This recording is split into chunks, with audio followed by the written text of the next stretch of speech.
Hello friends, and welcome to the Hanged Man in the Moon. If this is your first time here, welcome. Thank you for coming. I'm pleased to meet you. If you've been here before, thank you for returning. I'm truly honored.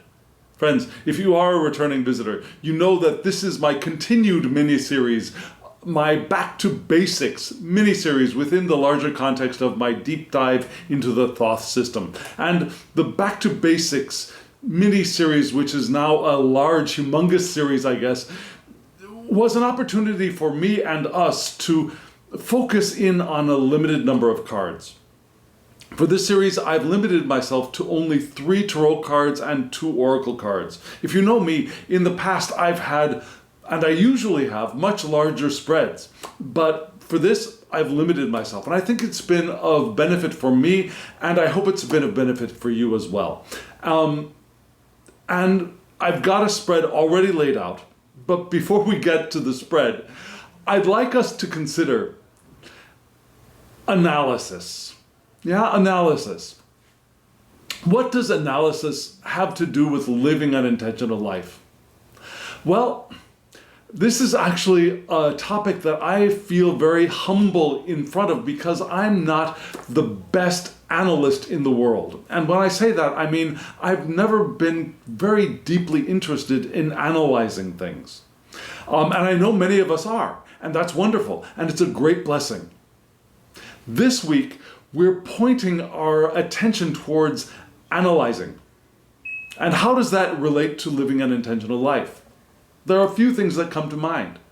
One of them being that each moment of every day, we are in some sense analyzing whether we are aware of it or not. We're making choices. I like this, I don't like this. I want more of this, I don't want more of this. I would prefer less of this, thank you. I like this experience and this experience is less appealing to me. Or I'm excited when I think of this and I'm bored when I think of that. We analyze all the time. But that's really not the kind of analysis I think that this week's spread is pointing towards.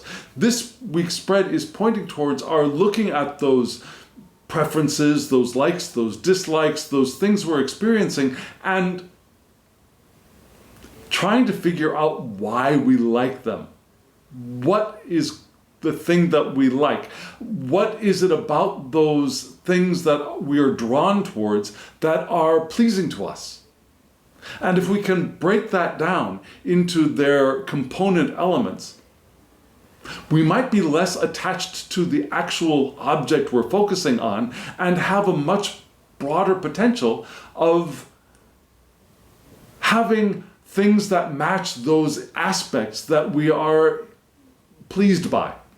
For example, perhaps you are pleased by or you enjoy the experience of traveling to new places. Why? Have you thought about why you like that? Well, maybe you can come up with a list. I enjoy seeing things that I've not seen before. I enjoy experiencing different kinds of cuisine or different kinds of environments. I enjoy watching people that I've never seen in my life before. And if you come up with a list of things that make traveling exciting for you, maybe it's the feeling of just moving away from something or moving towards something. If you can come up with that list, maybe even when you aren't engaged in what we would traditionally call travel, and I don't know why I put that in air quotes, travel, there are other things that match those preferences that you have. You don't have to go to a different place to enjoy different kinds of cuisine. You don't have to go far away to see people that you don't interact with on a regular basis. You don't have to go far away to travel quickly, even. You could go take a trip around your own city. Have you ever heard this before? That people who live in a famous place often don't go to the things and have the experiences that tourists who come to those places seek out. Or if you think of a place that you have been to, perhaps it's a large city. Perhaps it's, I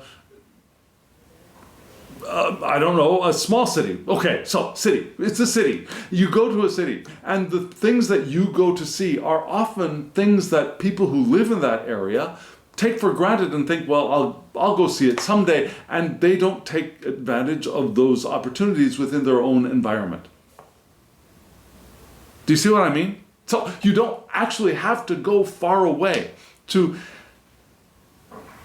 fulfill those things that make you happy. That's another way that analysis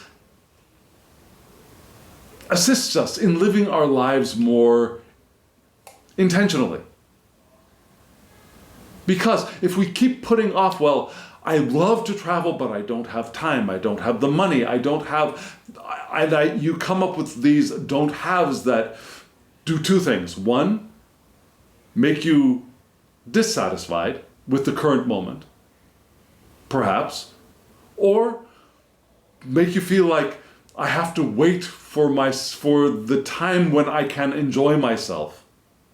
One of those two things are probably a reaction to, I love to travel, but I can't. And both of those reactions will give us emotions which will pinch us off from taking advantage of the powerful force of intention, the power of intention that is always available to us. Yeah? Whereas if we can really look at why those things that we have preferences for are preferential for us, we can find ways to explore those things that we enjoy that are component parts of those larger preferences. Does that make sense? And I think that's where this week's tarot spread is pointing. That, and it doesn't stop there, because analysis is great, but have you ever heard of analysis paralysis? We don't want to fall into that either. We don't want to get so engaged in figuring it out, in breaking it apart, that we don't pull back and bring the information together to create a new understanding, a new idea, a new potential, a new thing, a new construct. If we get so enraptured with breaking things apart that we never bring those parts back together again in a new way, we've frittered away our time. We've done all that work for naught. And so this week's spread is pointing towards analysis and synthesis, and I'll show you why it's pointing in that direction in just a moment. What are we going to do? We're going to look at the entire spread. I'll show it to you in one piece, and just in case you're new here, I'll give you a brief explanation of what it is you're seeing, and then we'll break it apart into two major chunks and read those chunks together. Are you all ready? Here's the spread.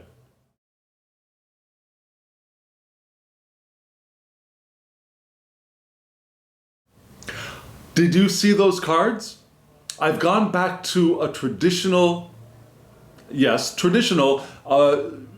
Harris Crowley Thoth Tarot. Now, it's been a while since I've been back with the original. And did you notice anything about that original deck? Is there anything about the coloration that rings any bells for you? So this is what they call a greenie. Yeah? This is a deck that was printed in 1978. There's an 83 deck that I actually want to get my hands on because the coloration is a little bit different. There are two kinds of greenies, and one is the kind that I have now, which is the older, but the less old, the 1983 printing in Belgium, has bluer tones, has a bluer green palette to it, and I actually think I prefer that printing a little bit more. But it's still on my wish list. I'm looking for a copy of that I am happy with purchasing. So But this is a greenie, yeah? So I pulled out my greenie and I'm using it on camera for the first time. And it's a beautiful printing, I should say, of the Harris Crowley deck. I love this printing. I like the backs on it. There are no borders on the back. Just a lovely deck. And so those 3 cards, which were on top, are responses to what we call a positional spread, right? Positional spread means that each card responds to either a prompt or a question. So the first card is responding to the prompt or the question of the significance. What is the significant answer to the question that I pose every week? How can we live our lives more intentionally? So the first card is that significant response. The second card is a challenge, either something that we can reach for, we try to attain, or a negative challenge, an obstacle, something that could be standing in our way. And then the third card is advice. Pretty simple, cut and dry. Now the 2 cards below are from an oracle deck. If you've been around this channel, you've seen this oracle deck a lot. Maybe you're getting tired of it. It's the Radiant Sun Oracle. It's a zodiacally based oracle, and I think it works wonderfully with my Thoth Tarots. And so those 2 cards together either give us advice or maybe a recapitulation of the spread. And we'll see which way those 2 cards seem to be pointing when we get to those. But first, we're going to look at the 3 cards on top, and we will analyze them together. We'll read them together. And then we'll go back and look at the oracle cards, okay? So, friends, let me show you those 3 cards on top a little bit more close up, and a little closer up, and a little bit more personal. Here they are.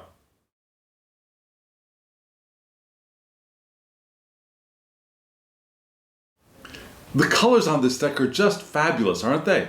So, you saw from left to right, we had the Lovers, the Ace of Wands, and the Emperor. And full disclosure, I often get a little bit irritated, consciously or subconsciously, when the aces appear. Because, why? Well, in my experience, reading the aces, I tend to get overexcited when I see the ace, and therefore more often than not, end up being a little bit disappointed that what I'm expecting as, oh, this new thing, this new bright shining object, if it shows up, I'm not aware of it, even though I'm looking for it, I don't really notice it, or if I notice it, it doesn't seem as bright, shiny, or new as I'd expected. So, the aces, I need to be careful in my anticipation when I see an ace in a spread. So, but we're not starting with the ace, right? We're starting with the Lovers card, which is this beautiful, beautiful card right here. And you see the lovely image drawn by Lady Frida Harris. We see basically the Hierophant figure. There's the Hierophant, or maybe even the no, let's call him the Hierophant figure there, standing behind the alchemical couple in blessing. Yeah, we see the alchemical couple, the Sun King and the Moon Queen. They're getting married. We see the 2 children, the light and the dark. They're joining together. We see the red lion and the white eagle. Interesting thing, my sun sign is Leo, right? Red lion, and my ascendant is Scorpio, and one of the symbols of Scorpio, in addition to the scorpion, is an eagle. So yeah, if I join those together, maybe that's a Lover's card right there. My sun sign and my ascendant. Anywho, so we've got those. We've got on the very, very top in the upper right and left-hand corners, we've got statues which are of Eve and Lilith, the first women, right? So there's a lot of symbol here. The cup and the spear held by the children. We've got so much. This is a rich, dense, symbolic card, yeah? And it is associated with Gemini, yeah? Pairs, twins coming together, right? Gemini, which is the domicile of Mercury, so we've got Mercury here. But frankly, Mercury and Gemini but Gemini is a little bit prominent in this spread. We have a little bit of an emphasis of Gemini in the oracle cards, but Mercury not so much in this week. So we've got the Lovers, but still we've got mutable heirs, vital attributes entering our reading. And the Lovers connects Binah and Tiphareth. It connects our understanding and our heart, the beauty of the tree of life. So we connect our heart with our understanding, wonderful things to connect, especially in Gemini and especially with the Lovers. Here we have the Hebrew letter Zayin, which is the symbol for sustenance, for nourishment, but also of a weapon. It kind of looks like maybe a handled weapon pointing down, the letter Zayin. It could be cutting up time as well.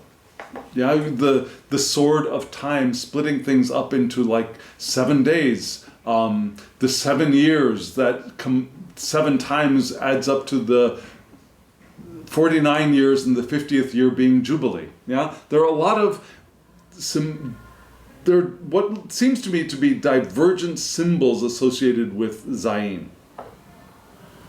The rune associated with this card would be Kanaz, which is enlightenment, which includes things like visions and revelations and inspiration and wisdom, but also passion and love and creativity. So creativity, passion, love, those aspects seem very well associated with the Lover's card. But so do enlightenment and wisdom.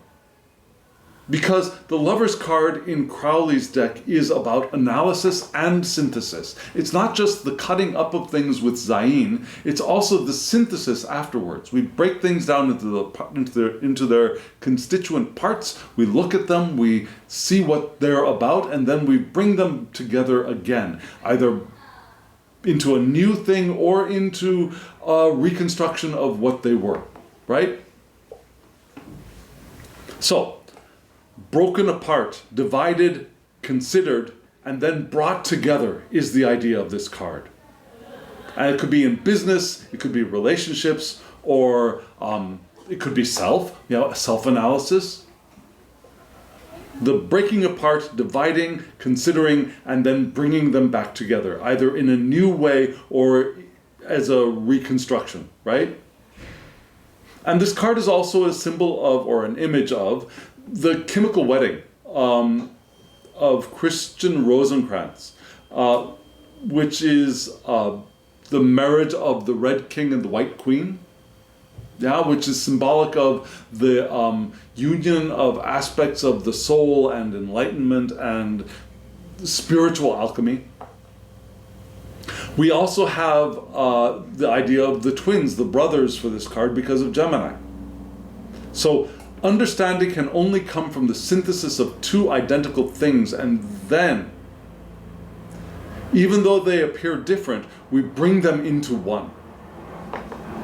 Which gives us a spectrum, right? And that spectrum of diversity in one spectrum, in one broad, diverse concept, is what is feeding the reading of this week, I think, for how we can live our lives more intentionally. Yeah, we break it, we see, we've shined our light through the prism, we see the parts, and then we bring that light back together, knowing the diversity that it contains. So that's a lot of work to do, right? But it doesn't have to be work. It can be pleasure. It can be enticing, entertaining, interesting, fascinating.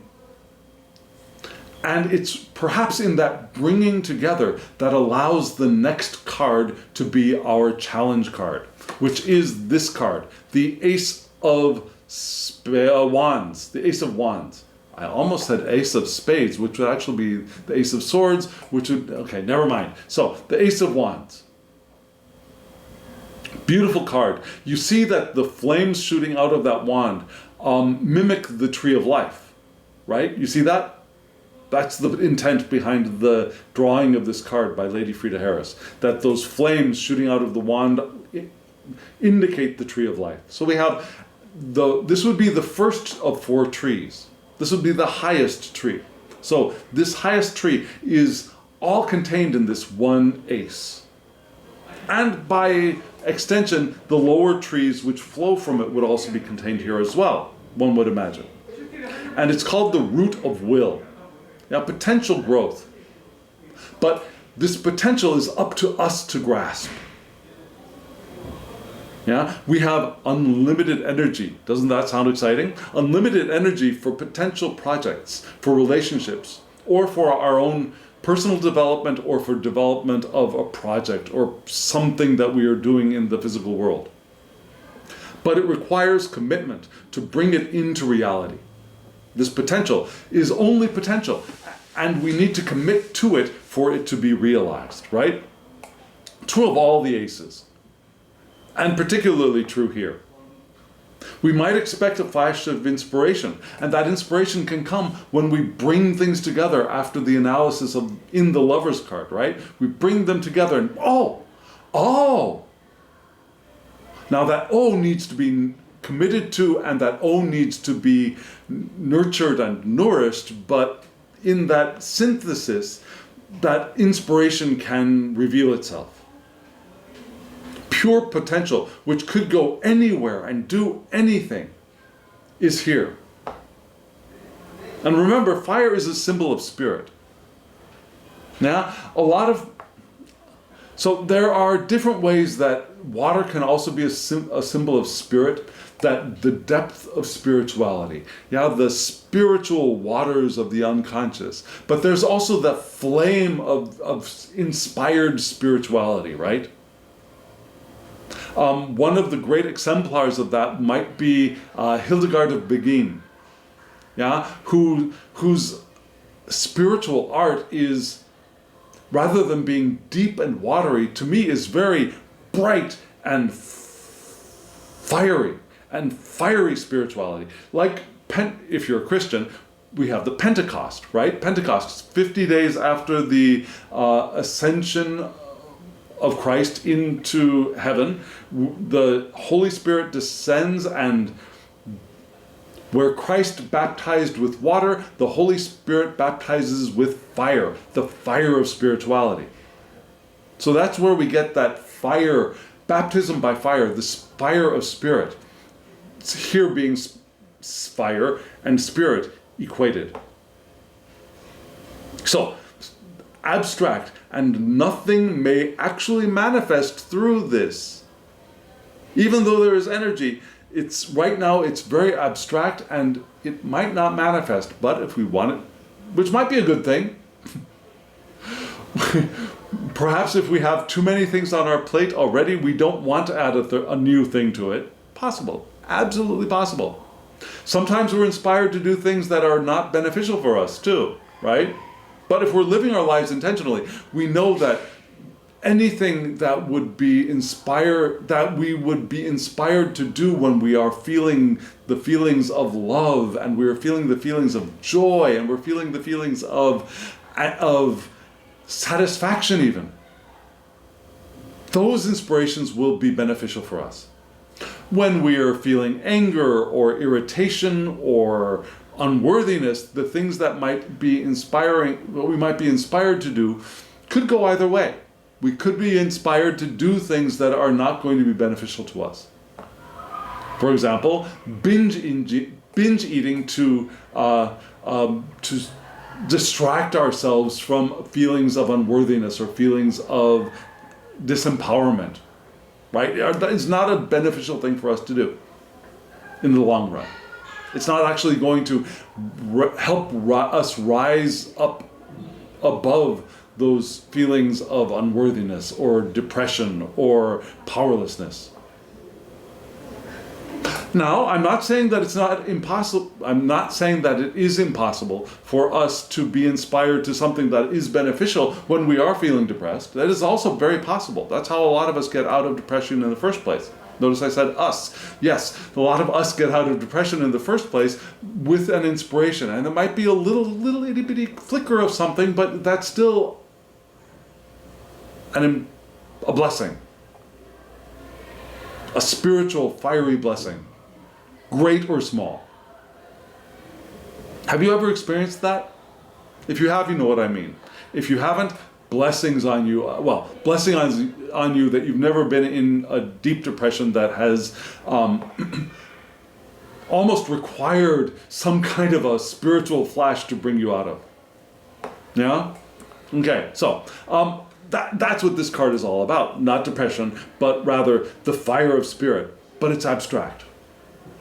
And it asks for us to commit to it if we want to nourish it, nurture it, and then do the nourishing and nurturing of it to allow it to become, to manifest, to realize. Right? And again, it's a beautiful card, which is interesting. In all versions of this card, I love this card. I really, really do. I mean, I love the drawing, I love the colors, I love the image. And yet the next card, in this particular deck, I actually like it much better. But in a lot of the printings, I really don't like this card because of the color. And frankly, the colors are not all that different, are they? They're all reds and yellows. I mean, this has got a couple of little flashes of gray. And in the Emperor card, we have more white in this printing, which makes me like it a lot more. But in other printings, it's all just really reds and yellows. And then the Ace of Wands is pretty much almost all reds and yellows with a little bit of gray there. But maybe it's just that little bit of gray in this card that eases my eyes. Whereas in this card, in other printings, it just hurts my eyes. That's all I can say, it hurts my eyes. I don't like to look at it for more than a few seconds at a time. But here, with more white, the reds and the yellows are a little bit softer. It's easier for me to look at more deeply in this printing. And it's the Emperor card. And the Emperor, you see, is sitting there. He has got his legs up in what we consider to be the number 4 pose. Yeah, that the leg being crossed in this way gives us the number 4. The Emperor is number 4.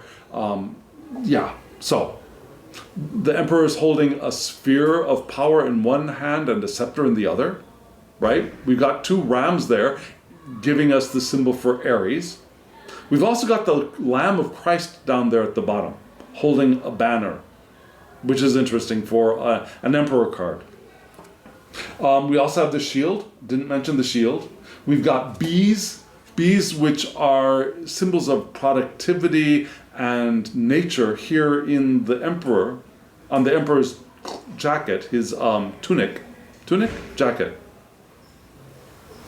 doublet, whatever. The thing on top. He's wearing the thing instead of a shirt. It's got bees on it, which also remind us a little bit of the Empress card. So there are some links here between the Empress and the Emperor.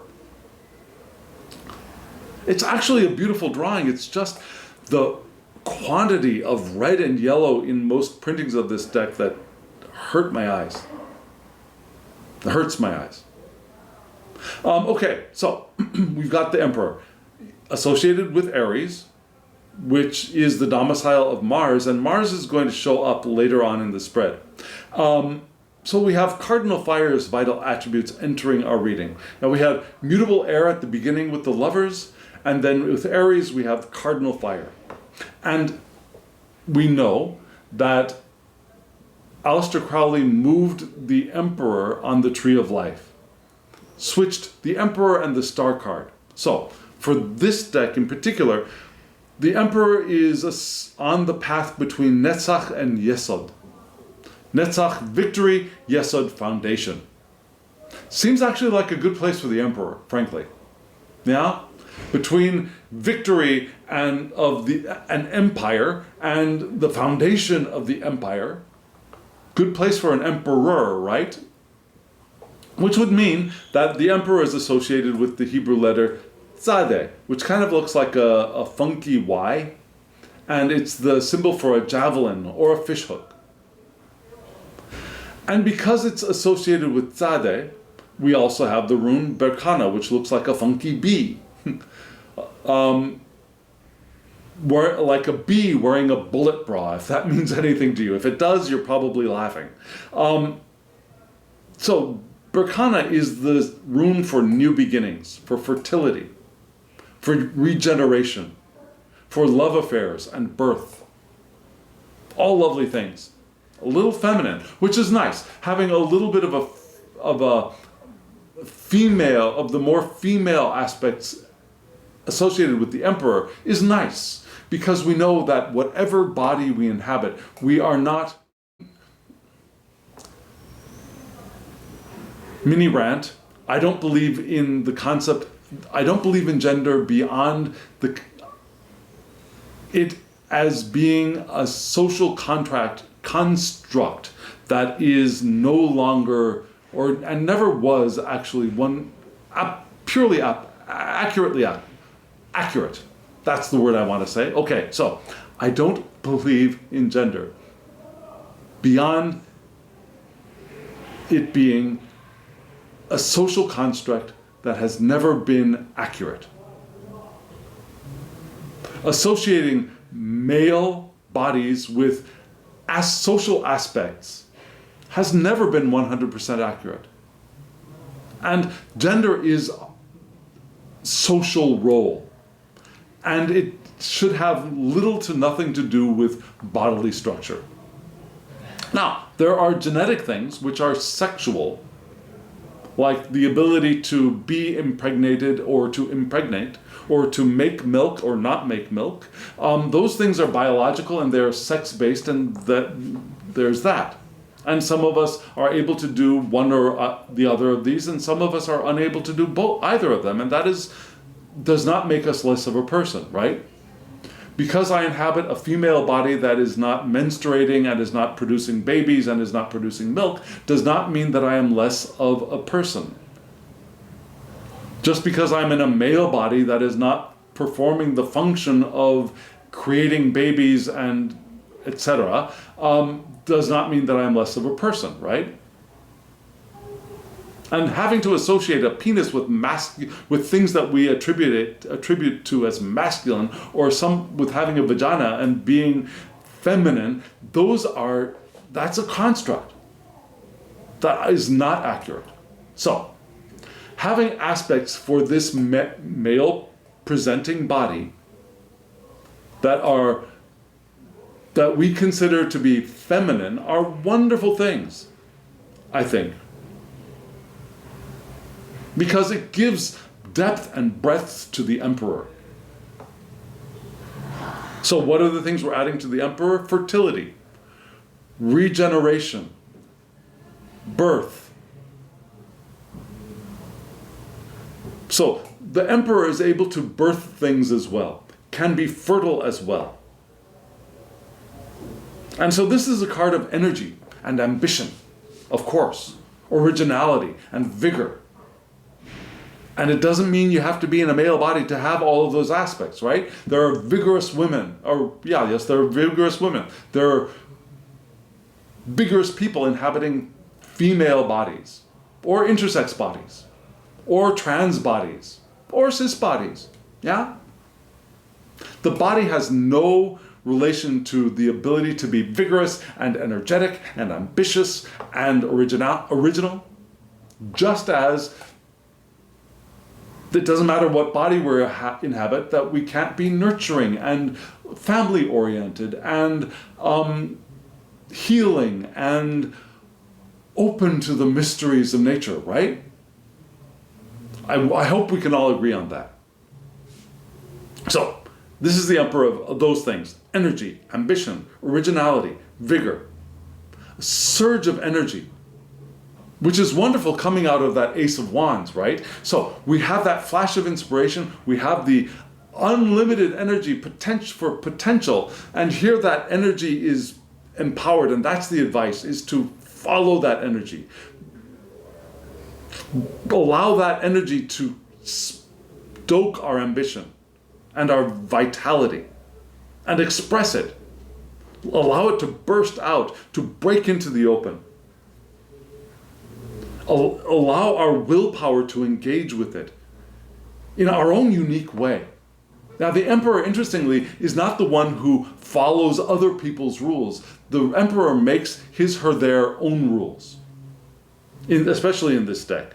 So there's no need to follow anyone or anything or even our own history. We can set out on a new track. We can establish new rules for ourselves, new ways of being, new ways of operating, new ways of structuring our lives and interacting with other people and creating in the world.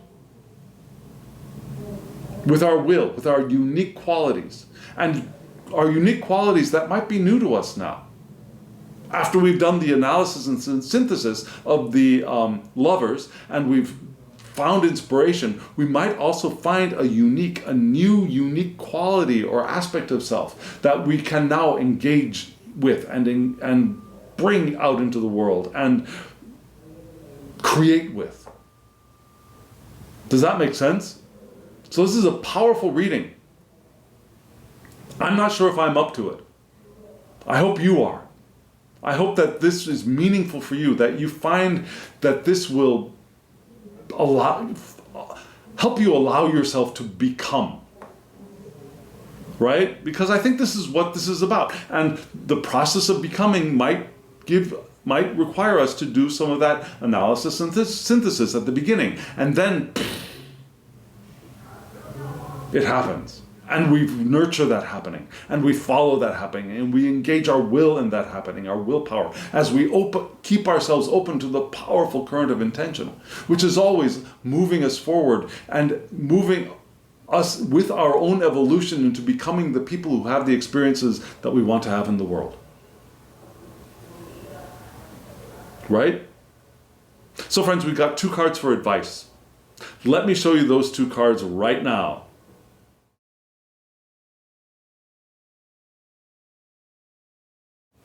When these 2 cards appeared, I was frankly a little bit taken aback. I was startled. I felt unsure, insecure a little bit. Because defense and flattery, neither one of those are particularly positive words for me. But then I also noticed a couple of things. One is the zodiacal signs were Taurus and Gemini, right? So that's a flow.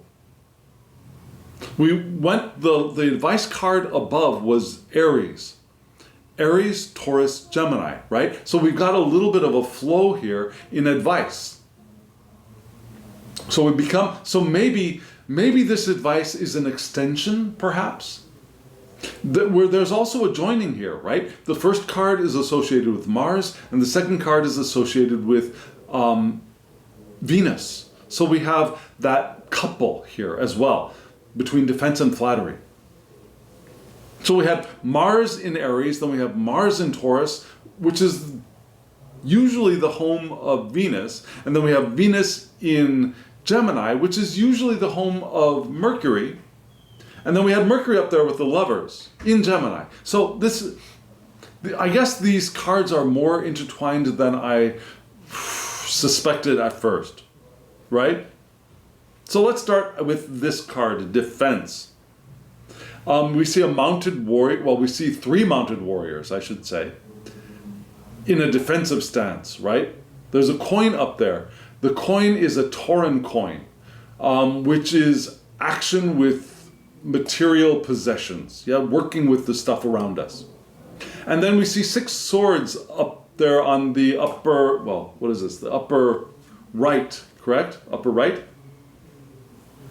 And those 6 swords are placed in a way to impress, not to use. They're not there to be, they're not ready to be drawn and used in battle. They're there to be impressive. And the Tauren coin, one imagines, is also a little bit impressive, right? Taurens are into those things which are materially impressive, right? So we got that. But then we still got those 3 warriors below, defending our property maybe.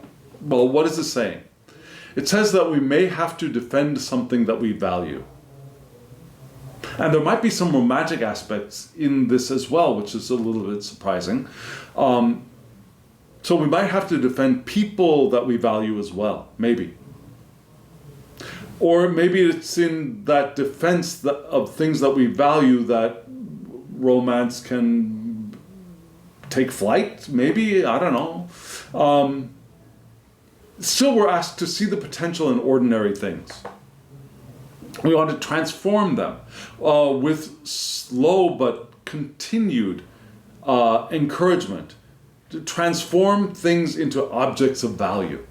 Transform those things which are common to us that we may not have given much attention to into things that are more valuable.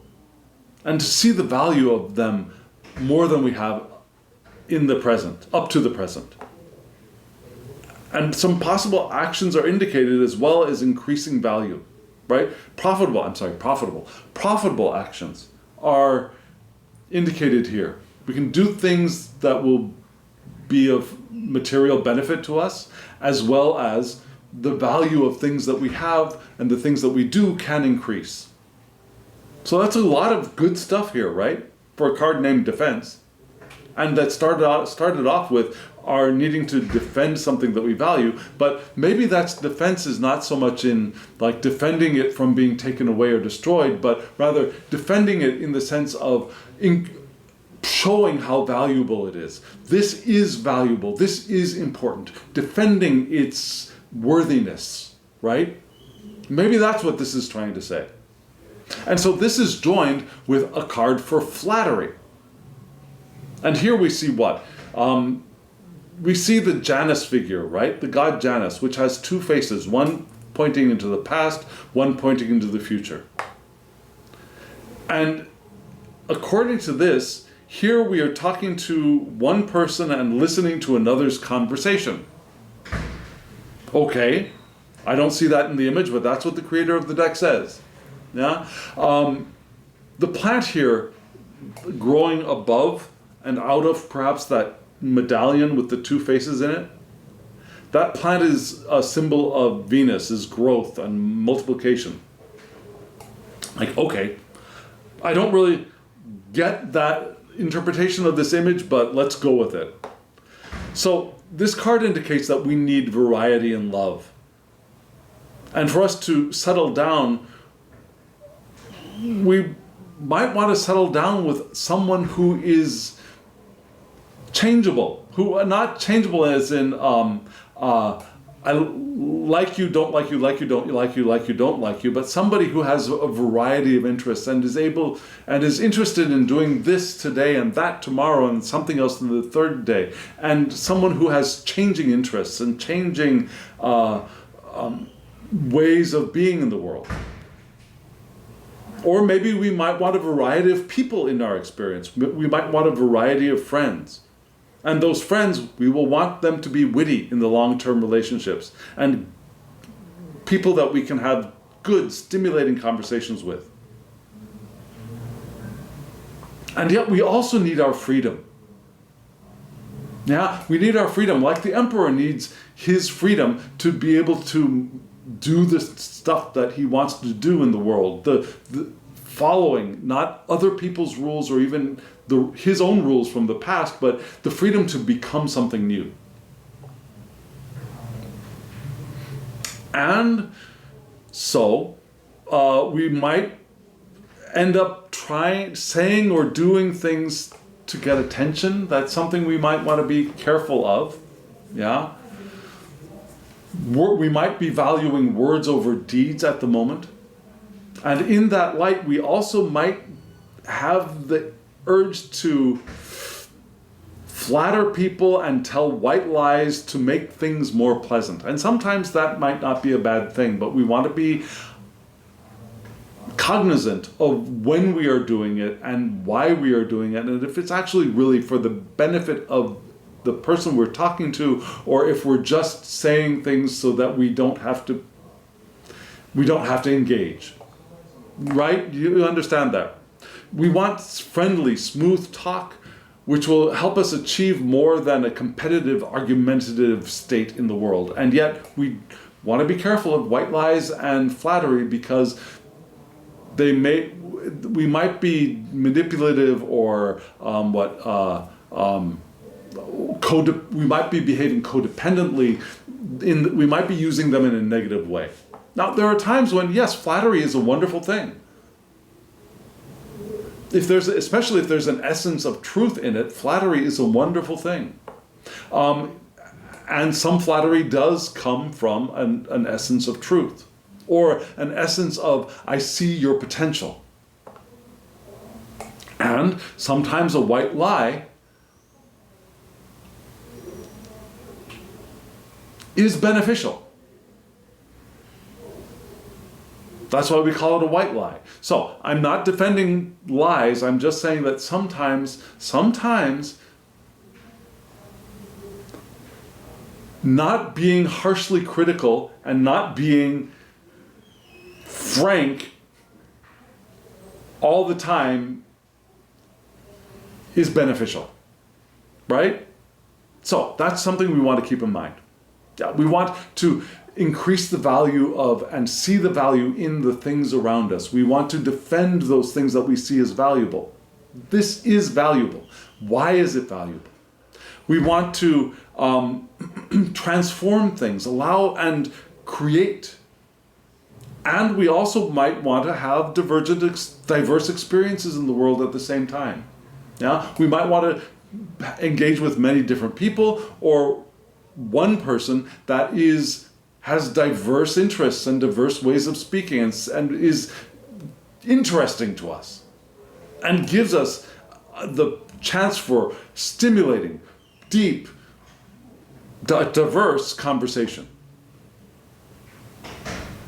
And still, we don't want to lock ourselves down. We want to also recognize that freedom is going to be beneficial for us as well, right? To be able to do that work, that new thing that is potential for us now. Does that make sense? If it does, let me know in the comments below. If it does not, let me know in the comments below. I'd love to hear from you. Friends, this is the end of this week's reading. I hope it was meaningful for you. And I thank you. Thank you for hitting that thumbs up button. Thank you for commenting below. Thank you for doing all of those things that engage with the channel, because it helps bring the channel in front of the eyes of other people who might otherwise not see it, and they might get benefit from it. Does that make sense?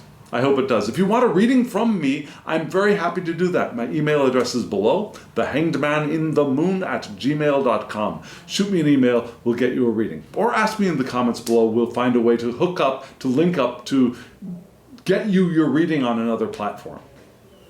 Okay, so friends, thank you. And now, as always, I wish you love, joy, well-being, and pure awareness. Thank you.